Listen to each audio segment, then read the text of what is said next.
Acharya Shutra Srimad Bhaktivedanta Swami Srila Prabhupada ki. Well, Ekadashi Lilamrita or a temple ki. Jai. Gaur Premananda. Mama Jnana Timirandasya Gyananjana Shalaka Chakshurun Malitam Yena Tasmai Shri Gurave Namaha Namo Vishnu Padaya Krishna Prishta Bhutale Srimati Bhaktivedanta Swami Niti Namine Namaste Saraswati Deve Gauravani Pracharine Nirvishesha Shunyavadi Paschatya Deshatarine Jai Shri Krishna Chaitanya Prabhu Nityananda Shri Advaita Gadadhar Shri Sri Gaura Bhakta Vrinda Hare Krishna Krishna Krishna Hare Hare Hare Rama Rama Rama Hare Hare. We are reading from I'll build you a temple by His Holiness Giriraj Maharaj.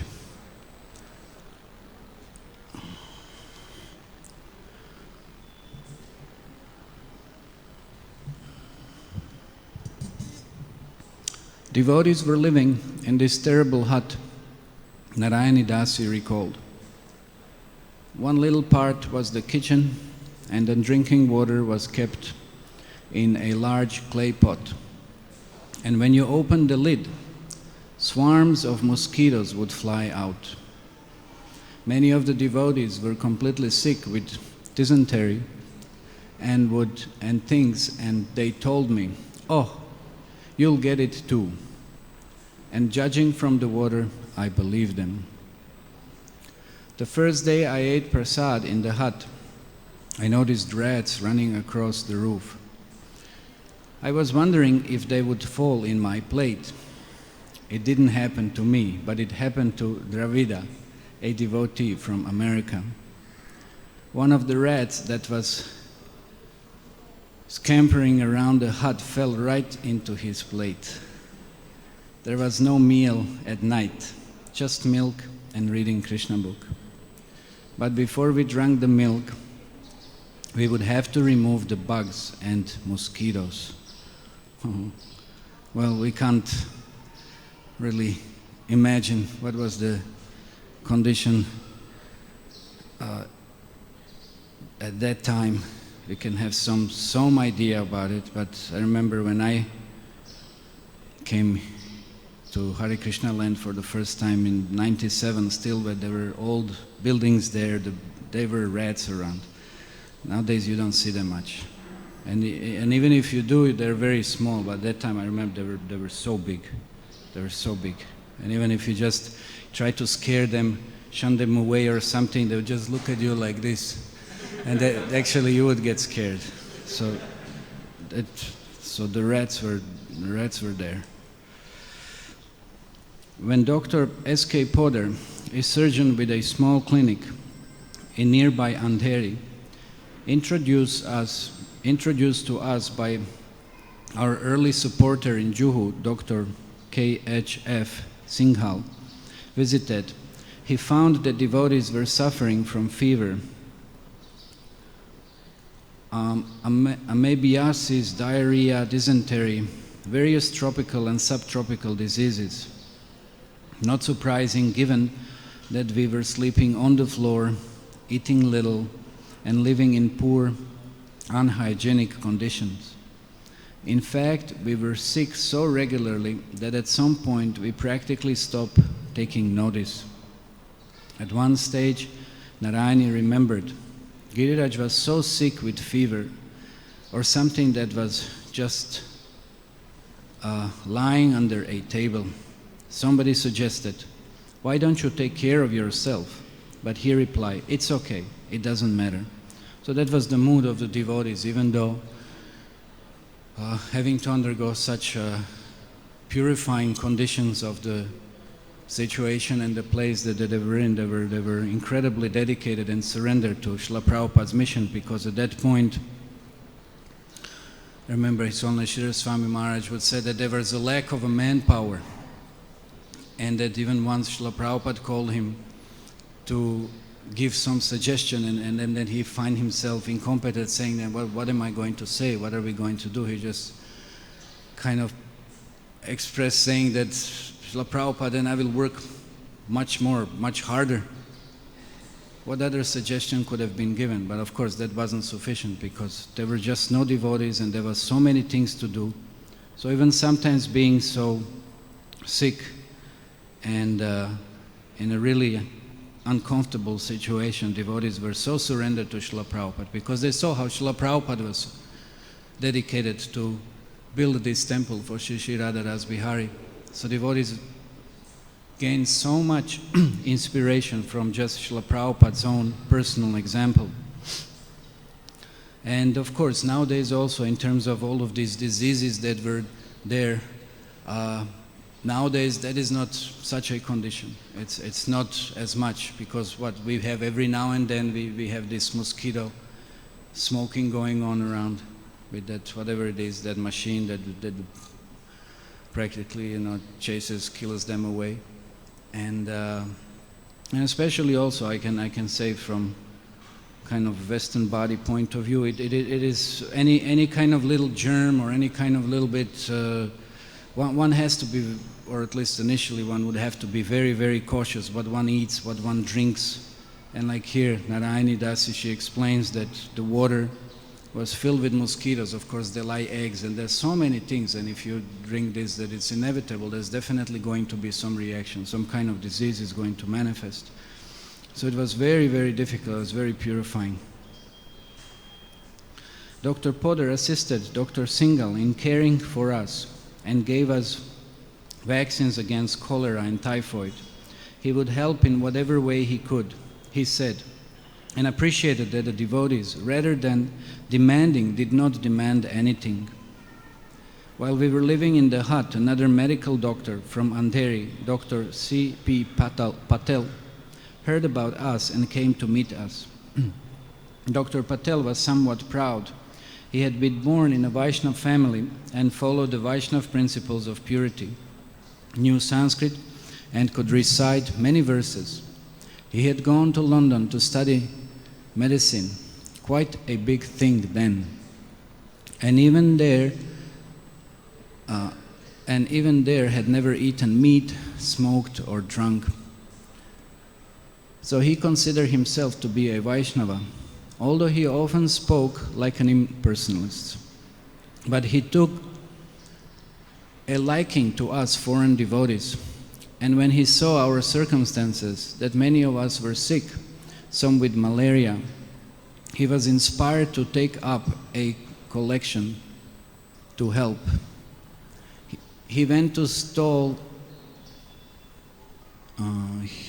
to stall through Muljijeta market, an enormous cloth market in Bombay, begging for cotton and cloth to make pillows and mattresses, and to obtain blankets, sheets, and mosquito nets, because in his pride, it was a big thing for him to beg. He had never begged in his life, but he did it, and he presented each devotee with a set of basic items: a mattress, pillow, sheet, blanket, and mosquito net. So Dr. Patel is of course very famous, very known for having so many conversations with Srila Prabhupada, and as it has been mentioned here, he would sometimes act as an impersonalist, very antagonistically, sometimes even towards the Vaishnava practice, or many things that Srila Prabhupada would express.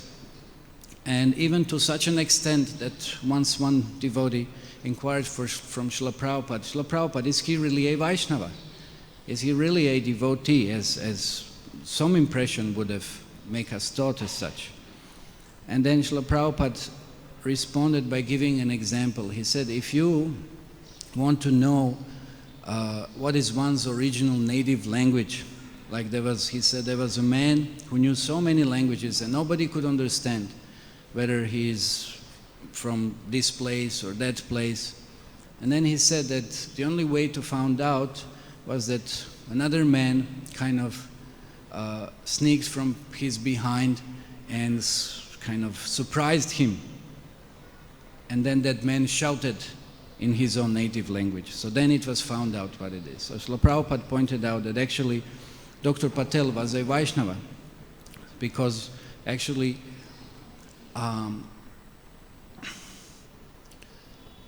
although playing a devil's advocate, he is actually a devotee. So this is how Dr. Patel would sometimes play that role of a devil's advocate, and just to enhance practically the conversations that Srila Prabhupada had with him. And this is what Srila Prabhupada appreciated very much, because it would just the conversation would just become much more deeper, much more exciting, and very, very, very philosophical in this way. So Srila Prabhupada appreciated Dr. Patel very much. And here also, as it has been pointed, the devotees were falling sick so often. As one devotee, Srila Prabhupada disciple, he said, somebody asked him that how many times he got malaria. So he pointed out, he said, actually after 20th time I stopped counting. So that was the condition. When Srila Prabhupada returned to Bombay, Dr. Patel came to meet him. And he soon became Prabhupada's constant companion on his morning walks. He would usually come to Prabhupada's room at about 6 and either walk with him to Juhu beach or drive him there. Then they would walk and talk for about an hour. We also received assistance and encouragement from other Bombay residents. One day, an aristocratic gentleman came to the land in a vintage black limousine. He was stately and noble and elderly, just under 80, 3 years older than Srila Prabhupada, and seemed to be from a bygone era. He introduced himself as Bhogilal Hargovindas Patel and presented us a large basket with many varieties of luscious fruit. We had been eating pretty much just boiled rice and dal, and apart from the little fruit we got from the afternoon Didi offering, we never had any. But he came every week with a large basket and ended up being one of our closest friends and biggest supporters.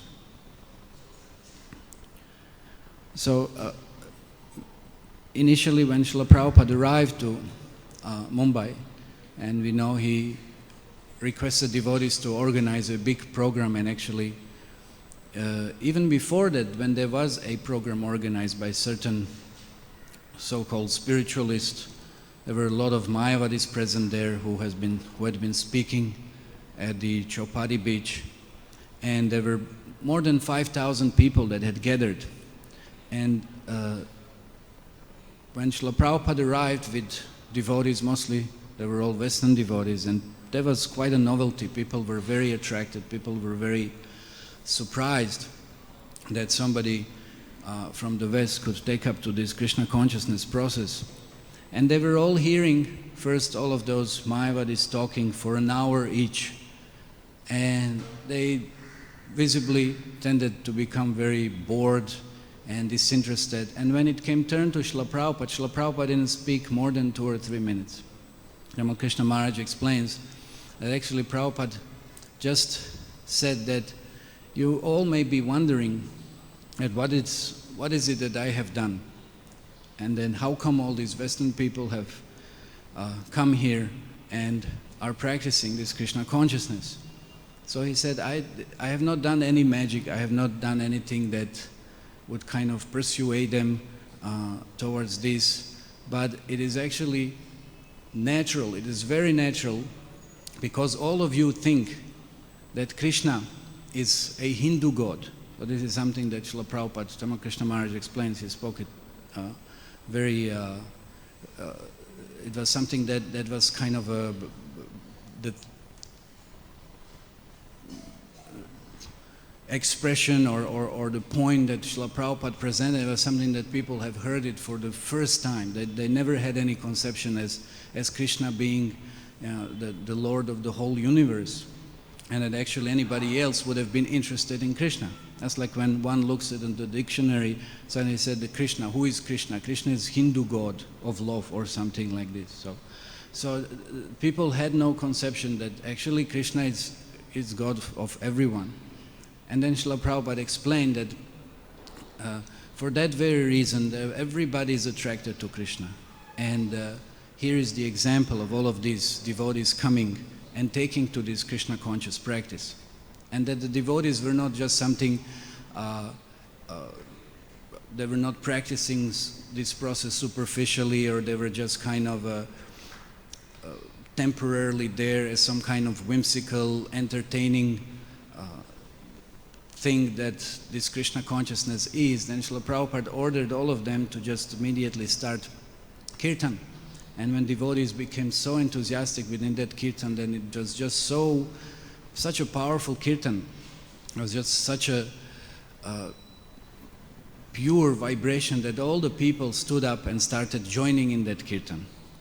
And of course, when they saw also the small Saraswati, the girl who was also dancing with everybody, they were all very, very, very enthused. So that was actually Srila Prabhupada practically dominated, and Srila Prabhupada actually impressed all of those people far more than any of those Mayavadis that had been speaking earlier.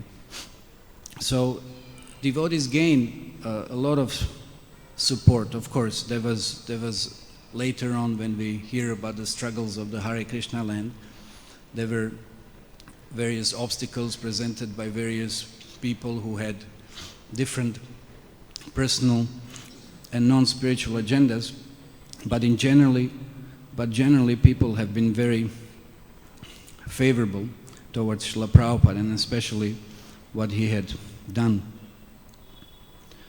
Another helpful person was Mr. Patil, a neighbor just across our southern boundary wall, who was kind enough to let the ladies reside in his small place during the rainy season. Even though the conditions in the hut were primitive, every Sunday, the large partitioned room where the deities were housed was packed for the arti and program. Dr. Singhal and his wife came every week, and people were quite sympathetic, impressed that we foreigners had come from such a great distance, leaving our opulent country, and were living in such poor conditions and worshipping Radha and Krishna. So even though during the week it was quite a struggle, on Sunday many friends and visitors would come, and we would get encouragement from them too.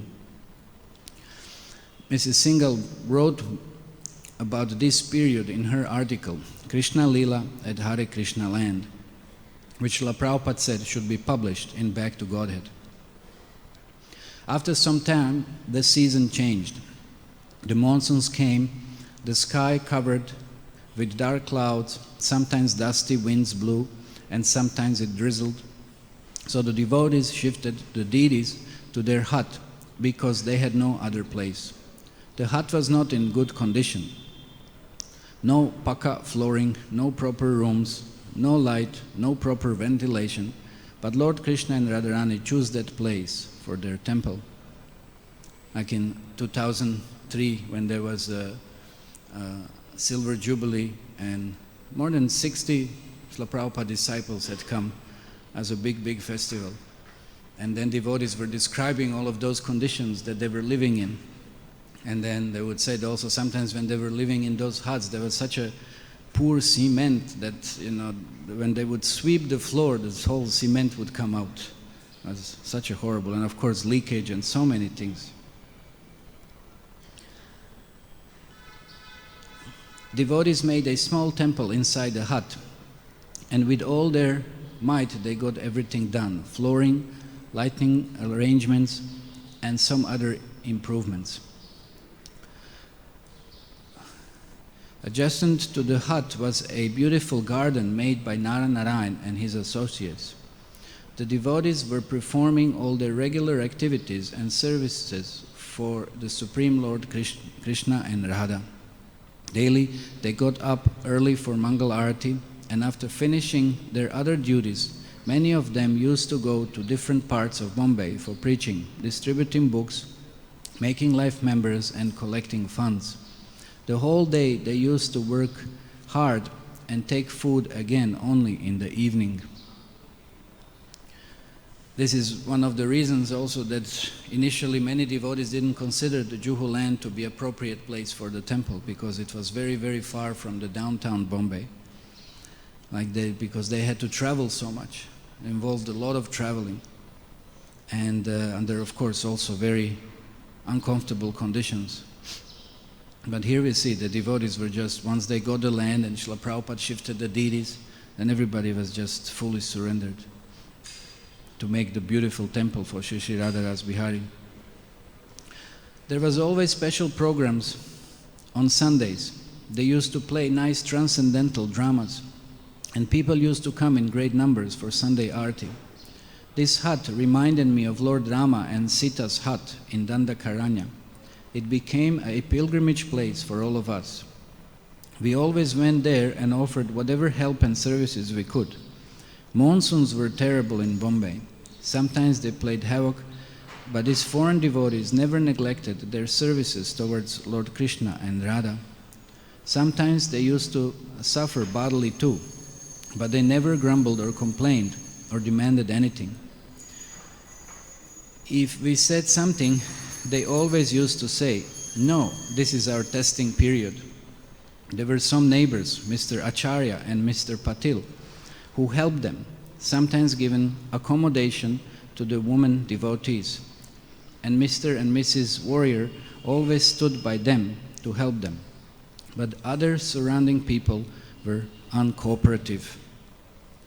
Like once Tamal Krishna Maharaj was explaining how also Giriraj Maharaj became very ill, and that to such an extent that it went for a long, long period of time. And that was even before the Hare Krishna land. And because he was very dependent upon his services, then he was urging Giriraj Maharaj to remain in India. But all the other devotees were advising Giriraj Maharaj to leave India and then recuperate and become healthy in the West. And then somehow or other, finally, because as we hear here, that devotees were just having that mood of trying to remain and continue performing service in spite of being sick or whatever kind of conditions. So then finally Giriraj Maharaj decided that yes, I'll go to the West. And then he did recover. He stayed there, and even interestingly Tamal Krishna Maharaj came there but wasn't apparently very pleased. But fortunately Giriraj Maharaj recovered, and then he was able to come back to India and continue his services. So that was the mood. So here we also hear how some people have been supporting and some of course wasn't, but here Mrs. Warrior had been mentioned, and we had Jagannath Charan Prabhu and Mataji, his wife. She was also a small child. She was Mrs. Warrior. She was the child of Mrs. Warrior here mentioned, and Mr. Warrior. And she grew up practically on the Hare Krishna land, and she narrated many, many pastimes that she had with Srila Prabhupada, that how she would come as a small child on so many darshans that Srila Prabhupada would held on there was the F building on the roof, and of course some other places. And how she practically grew up with all the devotees here struggling. So devotees celebrated many festivals inside the Hut temple. When Julan Yatra came, Radharani and Lord Krishna were dressed, wore dresses I stitched for them. Oh, how happy I was to have their darshan in that dress. They were looking very beautiful and nice. Many days passed like this.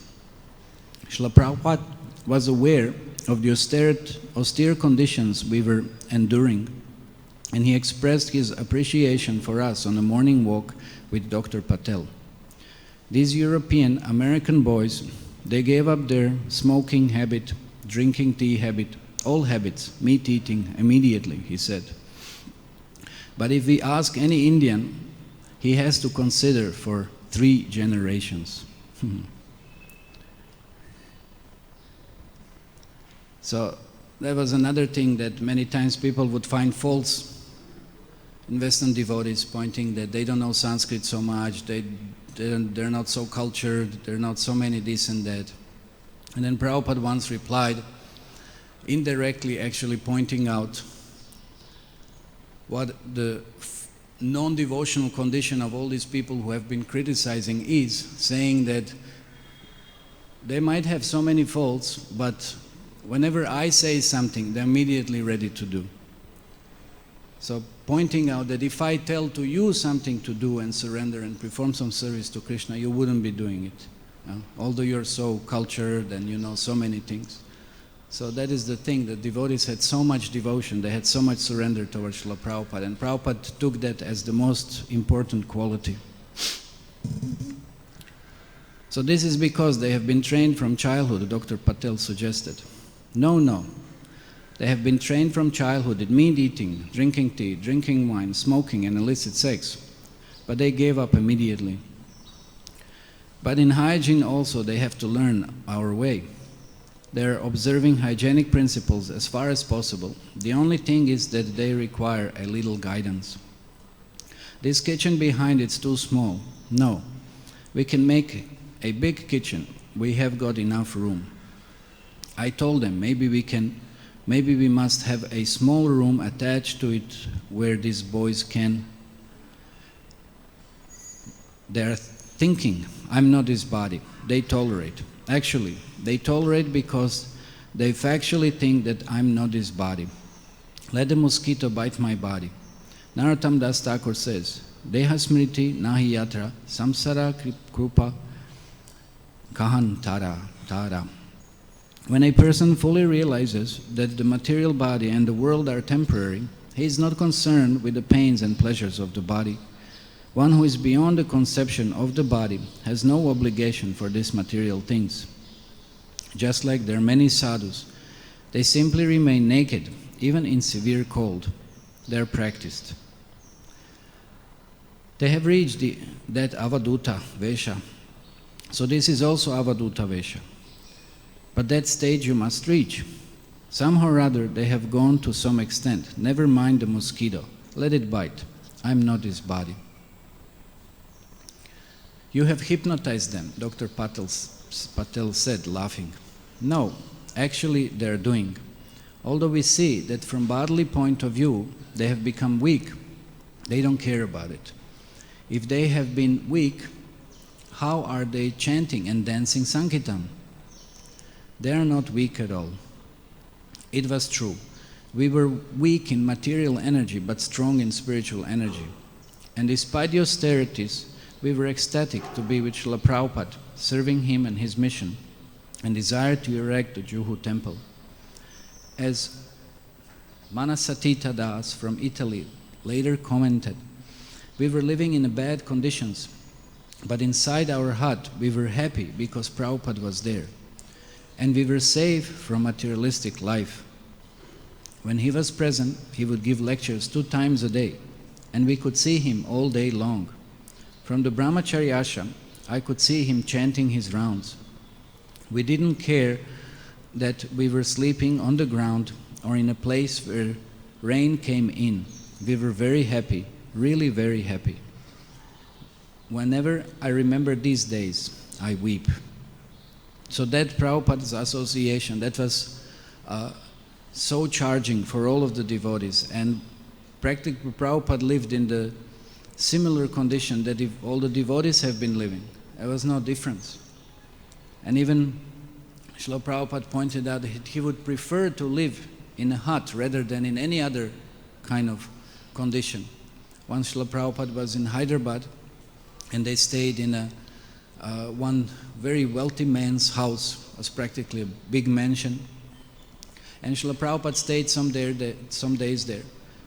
And then from there, immediately devotees went to Mayapur. And in Mayapur also, there was nothing else but just a hut.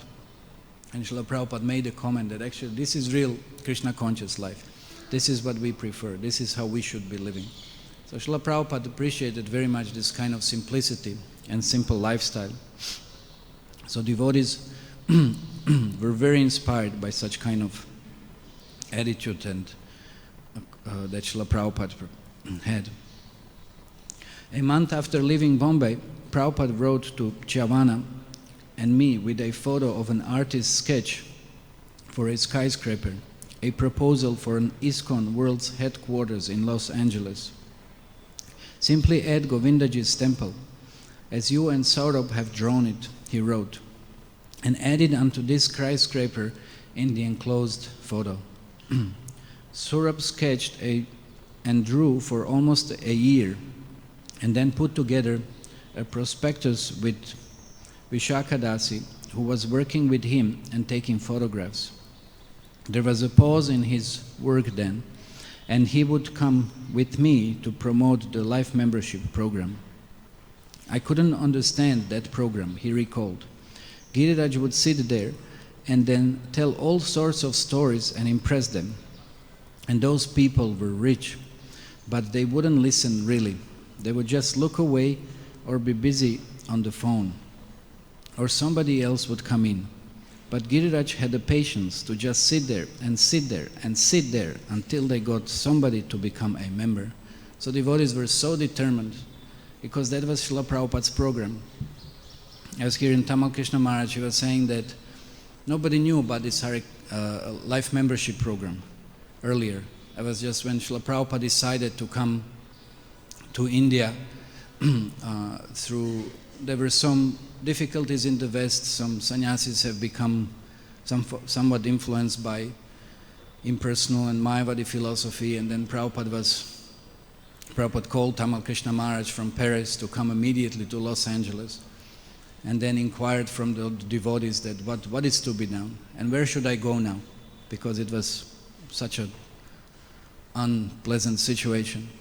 And then Tamal Krishna Maharaj suggested that maybe you can go to Europe, you can start more and develop more preaching there. And Srila Prabhupada said Europe also has been poisoned. And then Srila Prabhupada himself said, I will go to India. This is how he decided to come to India. And then they were going via Tokyo, and Tamal Krishna Maharaj explained that Srila Prabhupada already had that idea of life membership.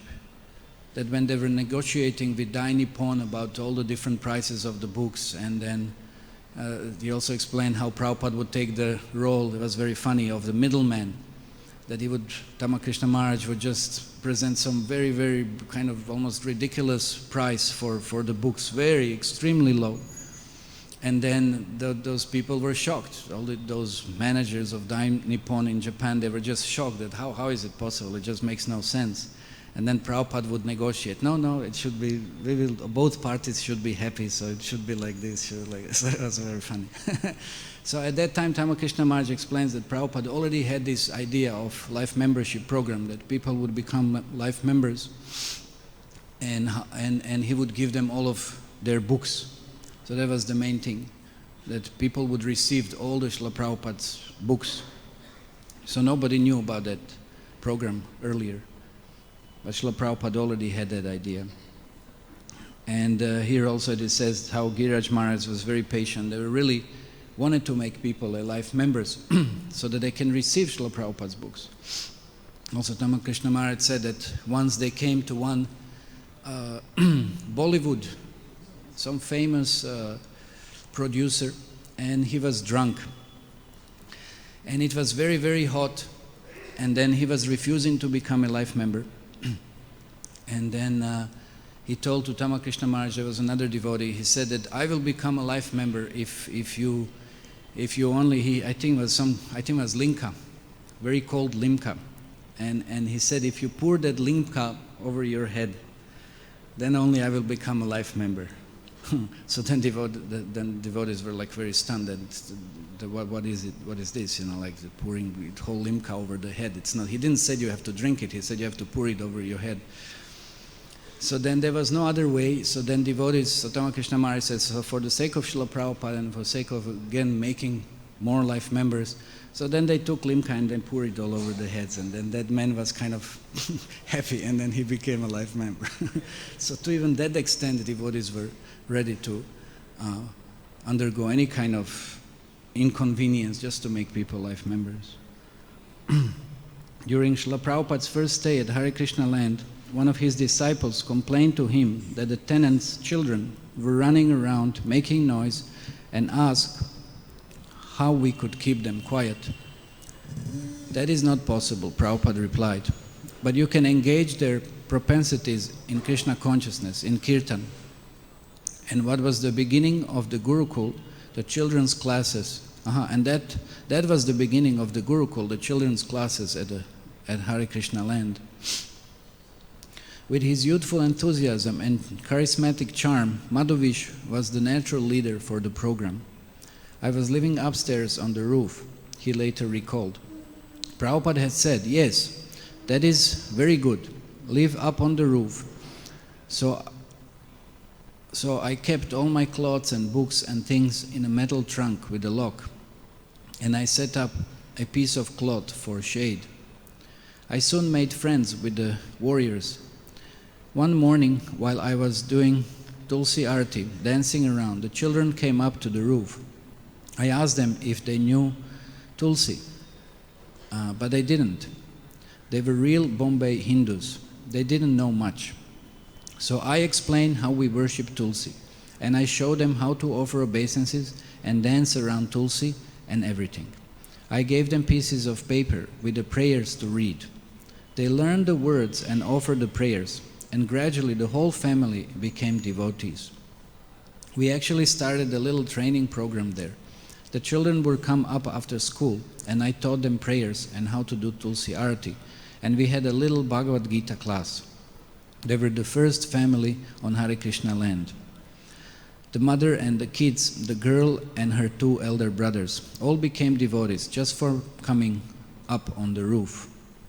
And after them, children from the other buildings on the land also started coming on regular basis. At the age of 6, Smriti, baby warrior, was the youngest. Madhavisha Swami, Gargamuni Swami and Brahmananda Swami were our Gurukul teachers. She remembered years later. The three of them did it, and it was so much fun. We used to do all kinds of things, little projects, learning shlokas, chanting, putting on dances for Srila Prabhupada when he came. My brother and I used to go. Of course, they were older than me, so they were quicker in learning shlokas. I was slow. The system was that if you learned the Ishopanishad, you would get a plate of the deity's Mahaprasad. It took me a long time to get that. Madhavisha Maharaj and others were living on the rooftop. At night he would carry a bucket of water on the roof, to the roof, and he would bathe there. In the early morning he would look up, and from where we were, we could see that this white, soapy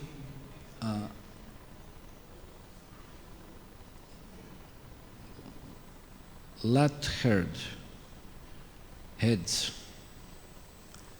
It was austere, but it was a lot of fun. Srila Prabhupada considered the Gurukul program important. And before we left Bombay, he told us that we should develop it. As it was, many of the children would attend the evening program in the pandal with their parents, and some would attend Mangal Arati.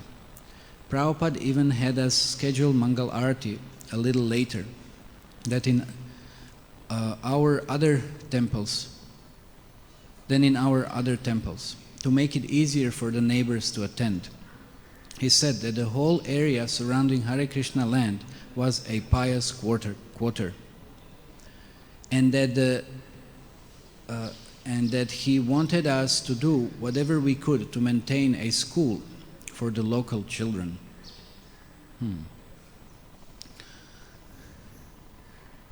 This is it's interesting that they were pious people, although quite often we could hear from devotees that there were some local people who were like, again, not pious at all. Anyway, so the children learned our regulative principles and how to offer food to Krishna. And at home, if their parents prepared any of the forbidden items, some of the children would ask why and tell them that it was not good. Some parents were embarrassed by this. however, and it became a source of tension with the tenants.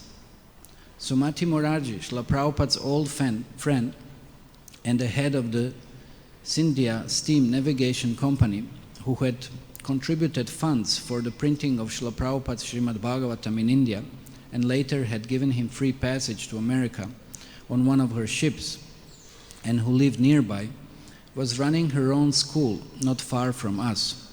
But she was not attracting a sufficient number of students.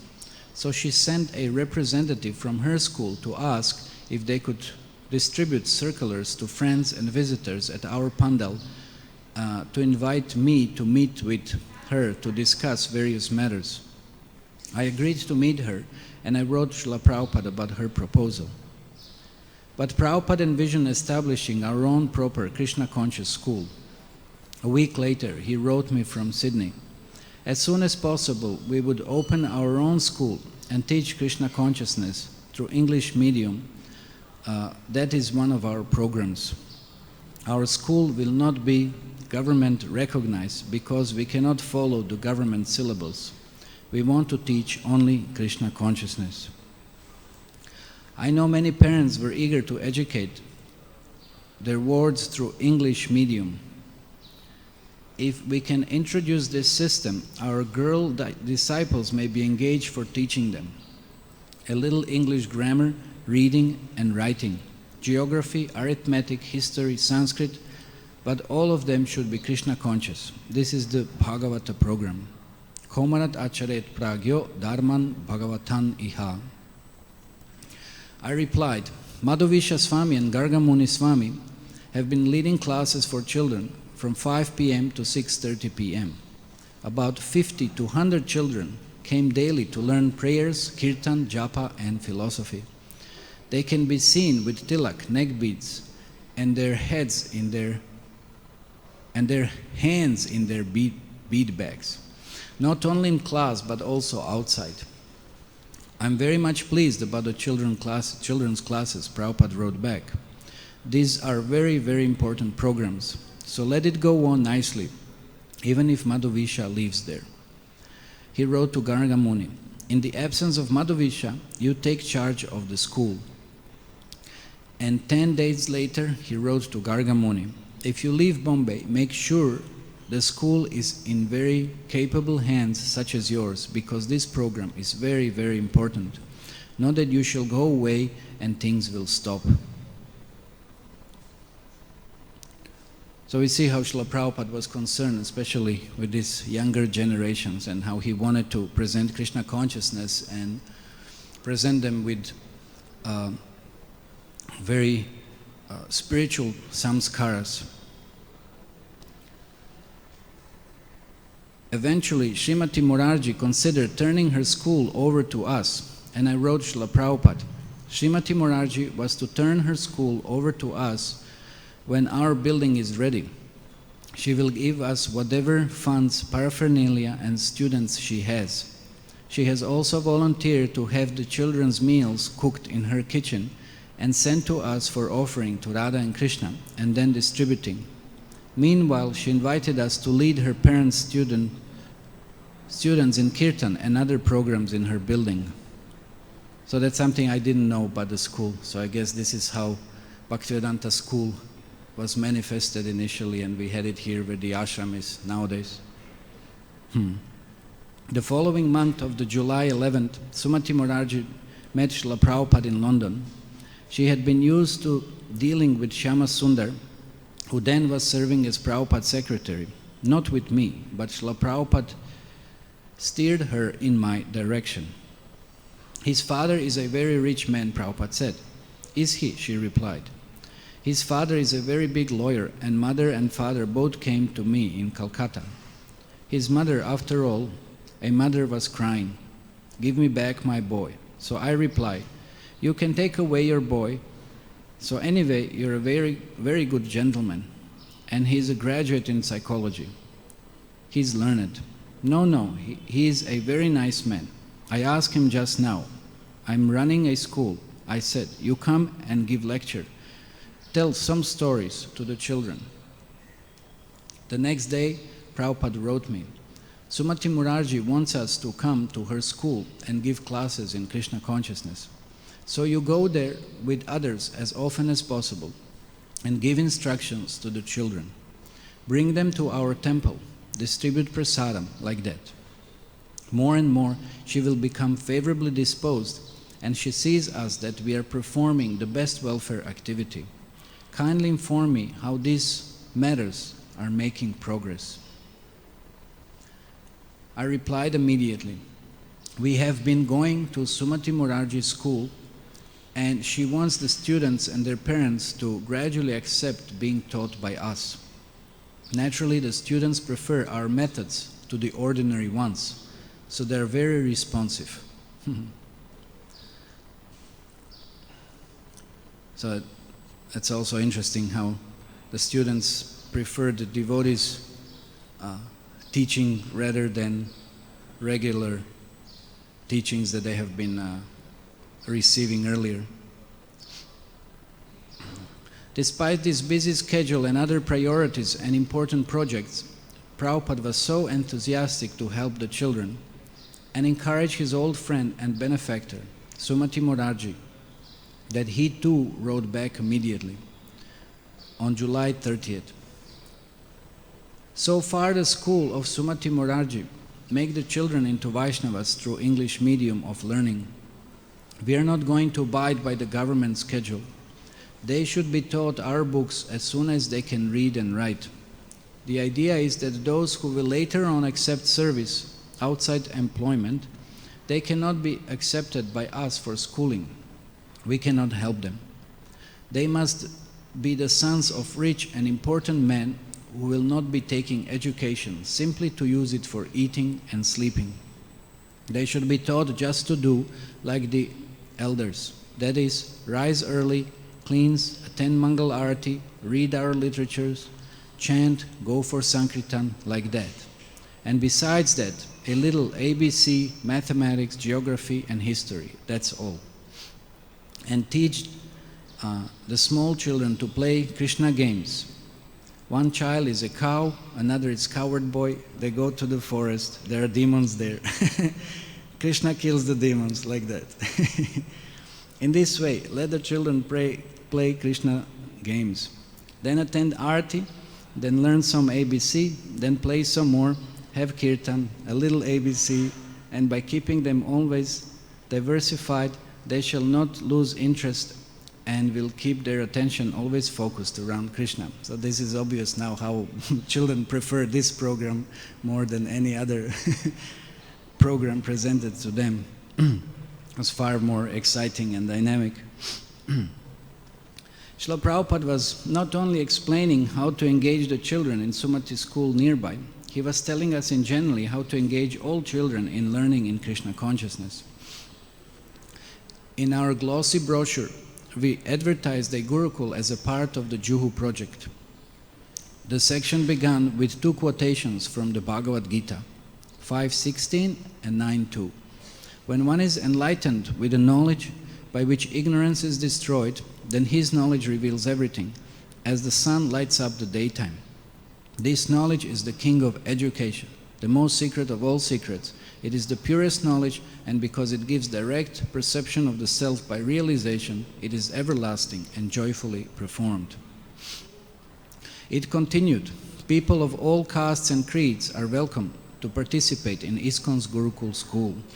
They will get a complete education in English medium on various subjects and at the same time be trained as men of character and good qualities who are equipped to deal with the material world and at the same time be versed in the science of God.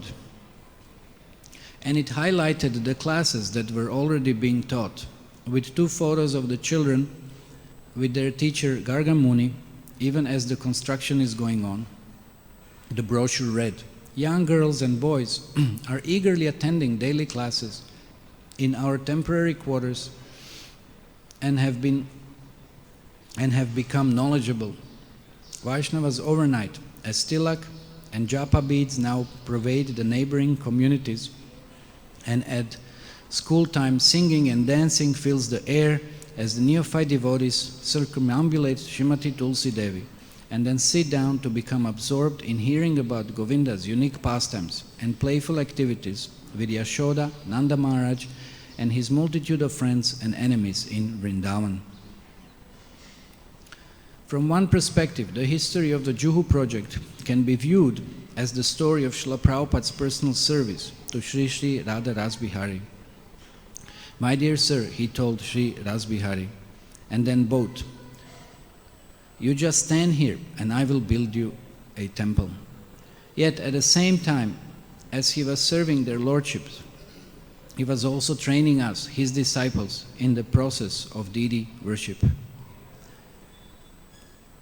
In Calcutta, he had raised the question, what is the duty of spiritual master and what is the duty of the disciple? Then he had given the answer.